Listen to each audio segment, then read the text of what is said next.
Swayam Prabha. Digital India. Educated India.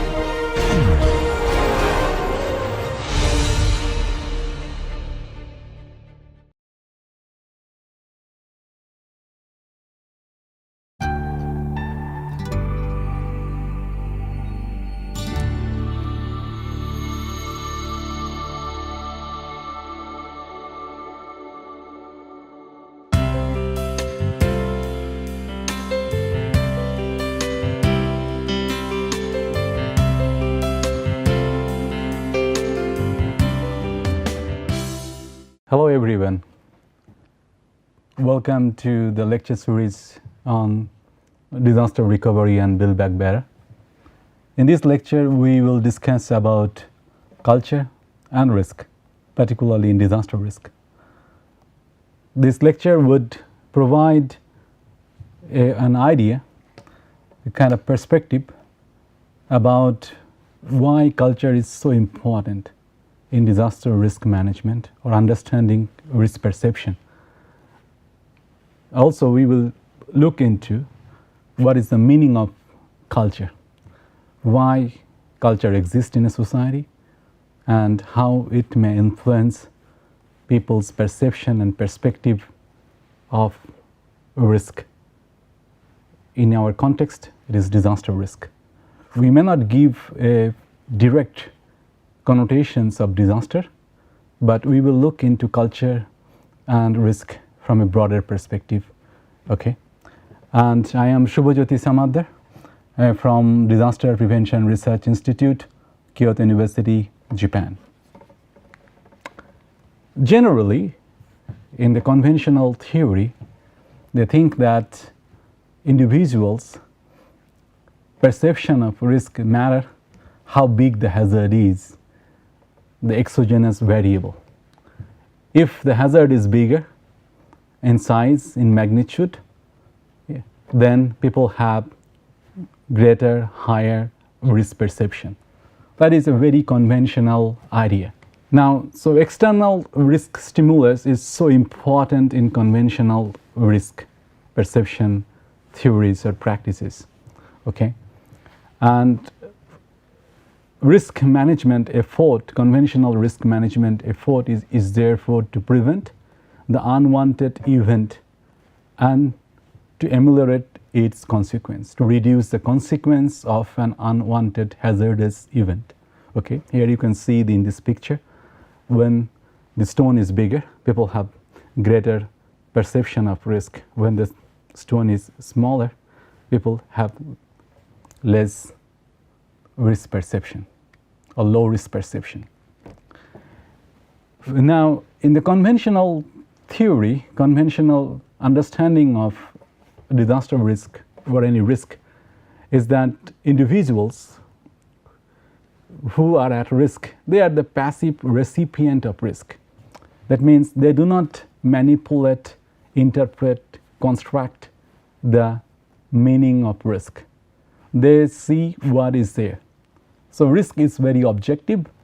It depends on the probability of a particular hazard and the consequence of that hazard. Okay, that how it would cause human losses, property damage.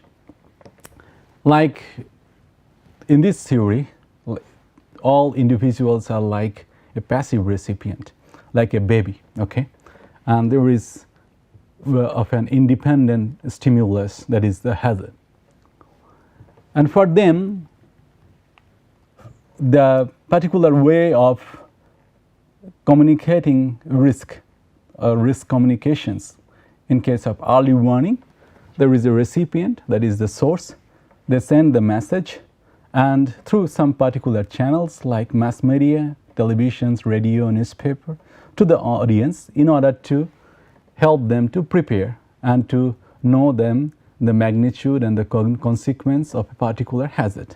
If you look into the right hand side, that is showing that some meteorological agency, some scientific bodies, they will collect information, scientific informations, and then through the mass media they pass it to the people, common people who are at risk. So for them, the dominant model of risk communications, for them the major concern is how to pass qualitative informations to the people about risk. When they're sending these informations, they focus on two aspects. One is the probabilities and consequence of that event. From one information bearer, that is the transmitter, to the receiver, or from the source, transmitter or receiver. Okay, so this way they communicate the risk. But people are arguing, or from our practices, from the field notes, researchers are reporting from their studies that this may not be enough. Well, transforming the information is very important and very critical component of risk communications in order to enhance the resiliency of the local communities. But that is not enough. That's simple. Okay? It is because how people interpret the meaning of risk, it varies from individual to individuals, groups to groups. Okay? So one group, something is risky. For another group of people, it is not that risky. So we need a kind of consensus shared meaning of risk. Here you can see the example, like a snake. When someone is thinking that snake is dangerous, is a risky animal, a person is escaping from that place, someone is trying to beat him, to kill him, someone is taking picture, someone is praying to the god. So people have this, so stimulus is same, it's a snake, but people have different meaning, different perceptions about the risk. So interesting. So what risk is does not really depend on the magnitude and consequence, the probability and consequence of hazards, but it also depends how people perceive that hazard. Okay. Now, as a conventional theory, they are focusing more on the probability and consequence and hazard kind of event as disaster. They generally have two way of conventional risk management, disaster risk management. They are very directive. They're saying that, okay, in order to reduce the risk, you should do that. You have some specific goals and you have some specific actions to perform. And while doing it, they are also very reactive. They think that this is the only way to solve the problem. Okay, this is the only way to solve the problem. So target is set, and now how to implement that target, and that's it. But there are some other perspective of risk.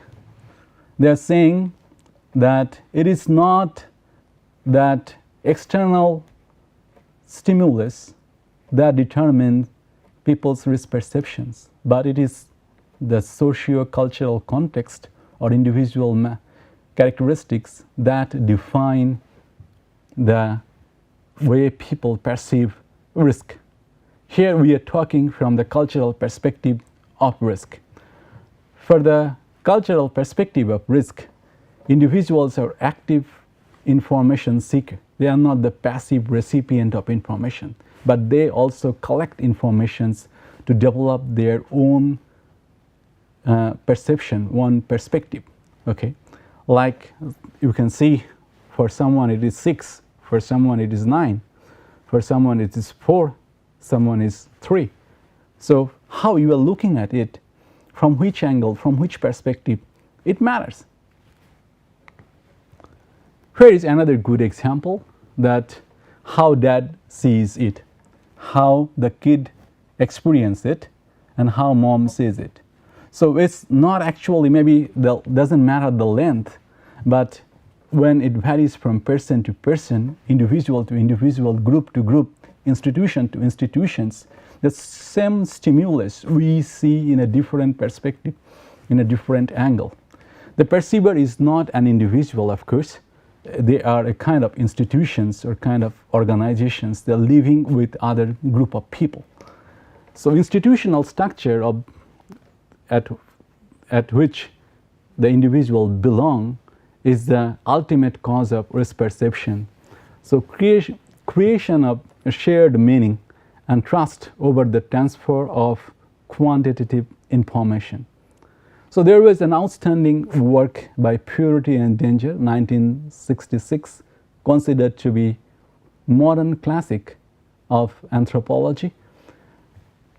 So Mary Douglas, in her book in 1966, Purity and Danger, is talking about the cultural importance of risk, the cultural perspective of risk, that we would look into what is culture and why it is so important, why she is arguing that culture is so important when we are talking about disaster risk management or risk management, why we need to understand the cultural aspect.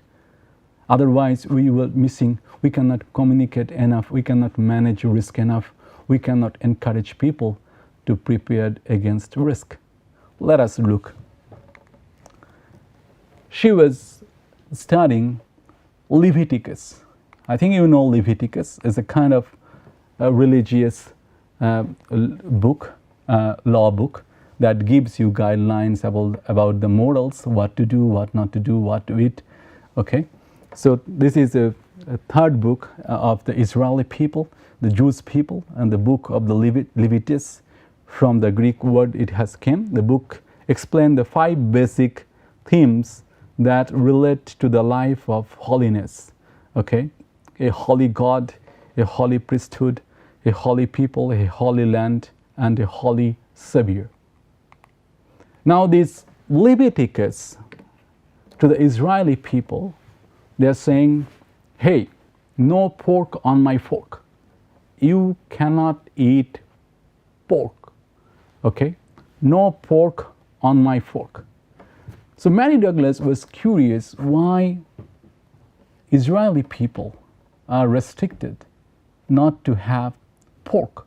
Why they cannot eat pork? What is the reason? Why they seen it is a kind of risky pollutions? She was not looking into disaster as such, but she is looking into pollution that is also a kind of risk. What is purity and danger? Okay, why it is so danger? So somebody argued that the pork, it carries some kind of parasites. So if you are consuming pork, you will be affected by parasites. Your body will be consuming also parasites, Trichinella spiralis. So this particular parasite that enter into your body through pork, and that's why the Israeli people were given the mandate that you should not eat the pork. But Mary Douglas was arguing, okay, if it is really that so, it could be scientifically true or not true, that doesn't matter. But if it's really true, then why that time that China, which was scientifically and technologically much advanced than many other countries, were eating pork? There was no restrictions for Chinese people not eating pork. But in Israel, there was a restrictions of not eating pork. Why there is a difference? China was much advanced. They didn't know about these parasite issues that not to eat pork for their health reason. Is it really the health reason? That's why the Israeli people saying that don't eat pork, it's risky. Then somebody was arguing that maybe in Israel you won't get pork, pigs. So as a result, you should not eat pork because they are very less in number. So if you were eating pork, you will endanger the species, the existence of that species. Now Mary Douglas is arguing that if it is so, then you can use it like a kind of asset, okay, like gold. You can sell it as an endowment, and you can say the more pork I have, the more rich I am, more pigs I have. But they didn't do. They only put restrictions. So then she came, they was studying, and she came to know about taxonomic anomalies, dietary restrictions. What is that? Do you know what is the meaning of taxonomic anomalies, dietary restrictions? Well, some foods are clean according to the Jewish people, and some are not so clean. So why it is so?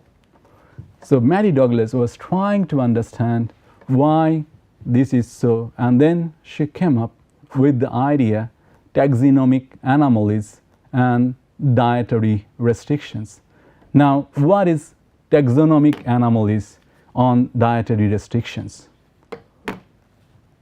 Mary Douglas found that according to the Leviticus, according to the Jews, Israeli, people cannot eat pigs because pigs are anomalies. Like pigs have cloven hooves like cow or horse, but they do not chew the cud like other cloven hooves as land animals generally do. Like horse or cow, they have cloven hooves and they do chew cud, but only pig, they don't do chewing the cud. So that's why they are anomalies. Okay, so they have cloven hooves, but they do not chew the cud. But those who have cloven hooves, generally they do chew the cud. So that's the difference we can see, and that's why it is an anomaly. In case of snake, you should not eat snake according to Israeli Jews law, because they live on land, but they have no legs. That's very rare. You would not find any other animals that live on land but no legs. So if most of the animals, they are on land, they have legs. So if someone does not have legs but living on land, this should be considered as anomaly. Okay, taxonomic anomalies. Also, shellfish. Fish is considered to be fish. They live in the water, yet they lack fins, scales, characteristics of true fish. They don't have fins or grills. Okay, so you should not eat shellfish because it's an anomaly. So here, what is polluted, what is dangerous to it, are given the list: unclean food and clean food. Okay, and they are considered, unclean foods considered to be monster. Okay, abominated by the Lord and by His chosen people. So you should not eat these unclean, polluted, anomaly animals or species. Okay, but why should only Israeli uniquely care about classificatory anomalies? Douglas was, of course, arguing that such concerns are not unique to the Israelis, but thrive today in support of social structure of many other tribal societies.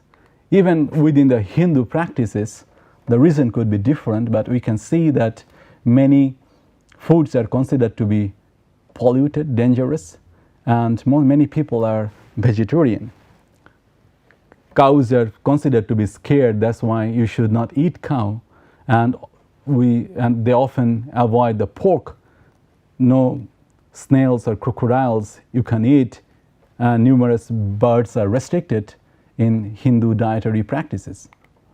Similarly, in Muslim culture, also the concept of halal and haram actually distinguish what is risky to eat and what is not, what is pure, what is dangerous or polluted. Okay, so risk, according to that way, is not the external stimulus that determine, but risk is basically culturally constructed. We are culturally biased. So how people perceive, act upon the world around them depends on their way of life.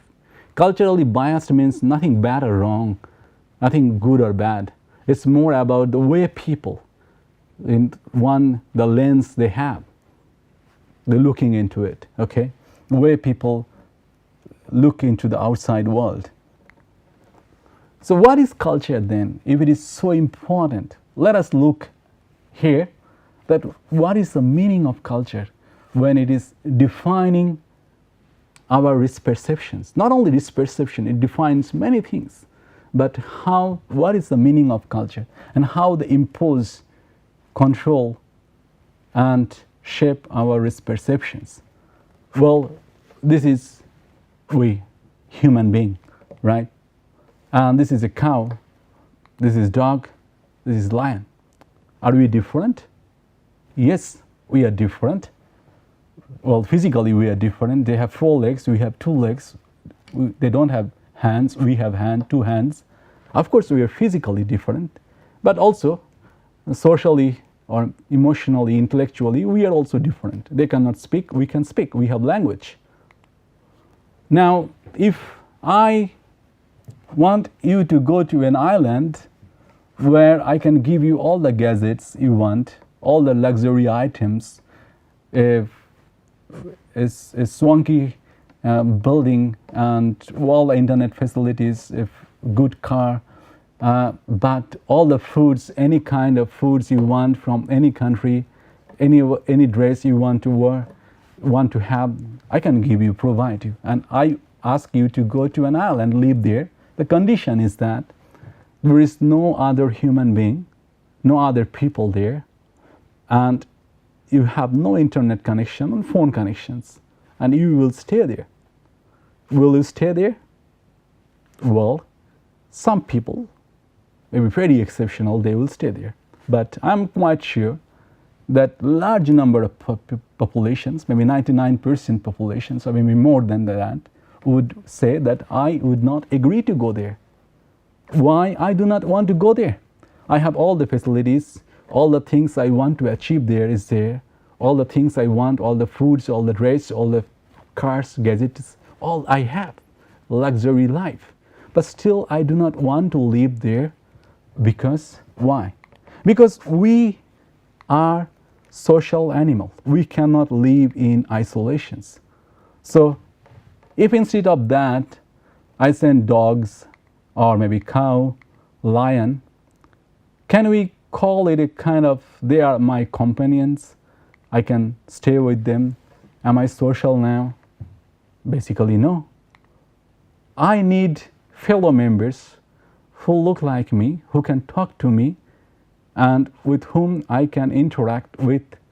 So these other fellow, not only dogs, cats, lions, but I want a human being, right? So it could be that someone is from my own country. It depends on someone's nation's race, or maybe same linguistic group, or maybe some coming from the same town or village, geographical locations or same occupations. So we all comprise, want to live together, sometimes based on nation, race, linguistic groups, town, occupations. We want to live together. And that's how we create society and community, okay? Now, if I want to live there, okay, and what is missing here? Like 3, 4, 5 people coming from same nations or same linguistic group, or maybe same hometown, they are living together. What is missing there in this diagram? What is not there that a society needs, a human being are missing? Human beings are missing. So what I should look into? If I want to say, okay, we can live like this, will you agree? No, I will not agree. Why? I will again feel isolated. If I say, no, you cannot talk to each other, you cannot share anything with each other, you cannot look at each other, you cannot help each other, you cannot marry, you cannot develop friendship, make friendship. So in that conditions, you cannot really make yourself social.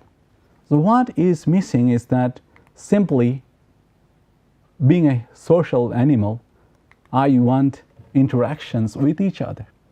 So that is also true for any individuals, any social animals, human beings. We always seek interactions with each other, and that's how we form society. So interaction is so very important necessary to form a society. Okay, so but the now question is that how do you make interactions? I have different identity and roles. Sometimes I am a father, sometimes I am a son, sometimes I am a friend, sometimes I am a teacher.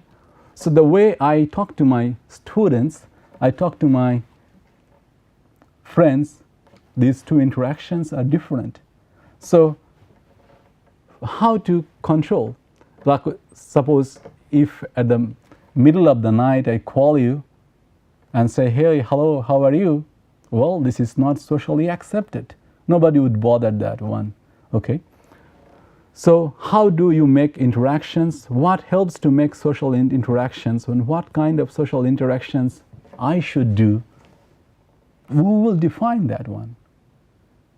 And so suppose if I am very close to someone when I'm talking to him, is it okay? Or should I maintain some distance? Or maybe in the train, there is elder person standing besides me, I'm not offering her seat. Is it okay? If somebody is saying to me hi or hello, generally we say hello or hi. If I say, okay, I don't know the meaning of hi or anything, well, we are not social, right? So our interaction is not going on well. So people are interacting, but they are not effectively interacting. There is something missing. People want to smoke. They are smoking, but they are bothering others. Is it okay? If someone is telling me thank you, other people are saying that, okay, you are welcome. Now, we want to maintain that social relationship. Somebody is saying me namaste, I'm saying namaste. Okay, handshake, we are returning with handshake. And when it is more difficult to maintain social relationship, okay, why society cannot always maintain social relationship? So then how to achieve that one? That how we can maintain that social order, these social interactions, okay? That is very important.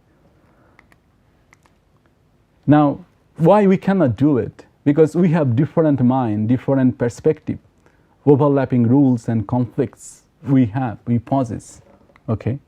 And so we put rules and regulations upon interactions between individuals or between groups, formal and informal rules and regulations. Like sometimes some rules are very formal, like it's written that please do it at your home, you cannot do it. It's completely explicit and very written. And some are sometimes that very formal, that you cannot smoke here, you cannot eat here. But people are on a queue where nobody told them to do that, but they are doing it. It's very informal manner. It's a kind of to showing the manners to others, respect to others. Then this is a culture that tells you what to do and what not to do. Doing, being, explaining. Like, for example, in the left-hand side, you can see that this is a market in Paris, okay? And this is another market in US. They're doing the same thing. They all came in a market, but they have a different way of marketing style. Doing shopping. This is considered to be an marriage and institutions, but it is completely different in two different cultures. Like in case of United States, people tend to view marriage as a choice between two people based on mutual feeling of love. But in case of Hindu marriage, maybe, not in every cases, but in a lot of cases, is arranged through an intricate process of interviews and negotiations between two parties, two families, right? Here, the two partners have very limited choice to make decisions by their own. Or when we are talking about family, you can look in the left-hand side, an Indonesian Muslim family. in the right hand side, a Christian nuclear family in Europe. So they are very different, but they are both considered as family, okay? Or maybe cow on the road. Well, Indians won't be surprised seeing cow on the road, but a foreign people, particularly the Western people, will be very surprised seeing cow on the road. Well, this is very important, and this is very interesting that this lady thinks that other lady wearing a burqa is everything covered, but her eyes are what a cruel male-dominated society. Okay, she thinks that it's a very male-dominated society because everything is covered, only eyes are open. On the other hand, that other lady with burqa is saying that nothing covered, but her eyes are open. So what a male-dominated society. So both of them is perceiving that they are coming from a male-dominated society because based on their dress pattern. Okay, so culture is a kind of lens through which you look into the society, how it is. Okay, so what are the elements of culture? We have symbols, language, values, beliefs, and norms. Symbol is the most critical, important part of culture because it is a human being who can only interact through using symbols. No other animals can do that. We can use symbols like sign or gesture, objects and words. We can use variety kind of symbols to reciprocate informations. Okay, if you see this one, you can understand that this is where you can get drinking water. Also, we can show various fingers to tell the meaning to others, communicate with others. Also, it could be written word as the words to communicate with others. Okay, so we have different kind of symbols that human use as a part of culture, but also this varies from culture to culture. This symbol, what is the meaning of this one? For example, maybe in India this is in chota or thora, it's very small amount. Okay, but look into what other people in other countries they think. In Italy, it means that what exactly do you mean? Or in Greece, that is just perfect. That is just perfect. The same meaning, the same object, but different meaning. Different meanings to different cultural groups. In Egypt, have patience, be patient. Okay. Some meanings, some gestures are very universal, like smile. If I smile, you understand I am happy. Okay. And it is almost universal. But for example, the thumbs up, okay, in United States is kind of positive reinforcement. In Russia and Australia, it could be an offensive curse. Or this one, what is the meaning of this one to you? Okay, for someone is hello, for someone is goodbye. Well, no, thank you. And for some people, I am royalty. So also like this color, red color. The color is red, but it has different meaning in different cultural or different context. In the left hand side, it means there's a police. There we understand that, okay, this is a police, something is an emergency. In the right hand side is a red light. That means you have to stop. And in the middle, it means actually a brothel, a prostitutions. So the meaning of this red line depends on the context. Similarly, we have language, symbol used for written communications. Okay, like nowadays we're talking about emails, internets, downloading, texting, which was not there just maybe 20 years before. Okay, or maybe 30 years before. So which is very new to us. Now another important component of culture is the values and beliefs. Okay, what is that? Values are culture's standard of what to do, what is good, what is not good to decide. Okay, so when somebody is gambling, or somebody is very flamboyant, or somebody is taking alcohol, we have some kind of values. Somebody is saying it's good or bad, ugly or beautiful, right or wrong. It could be also kind of accepted or unaccepted, desirable, undesirable. ethical, unethical. So what is ethical, unethical, acceptable, unacceptable? These are all our values. How do you decide that taking alcohol is bad or good? Being flamboyant is good or bad? Gambling is just our values, right? Just our values. And culture creates these values to give us some kind of mind, vision, and lens.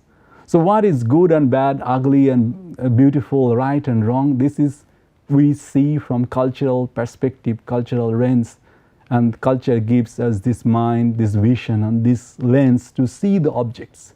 No object is right or wrong. No object is ugly and beautiful. It is that which we give the meaning to them, right?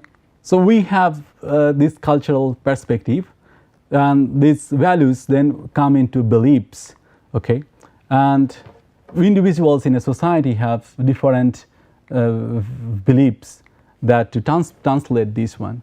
So this is American society, and they believe in individualistic culture. On the other hand, we have Japanese society, which is more in collective culture.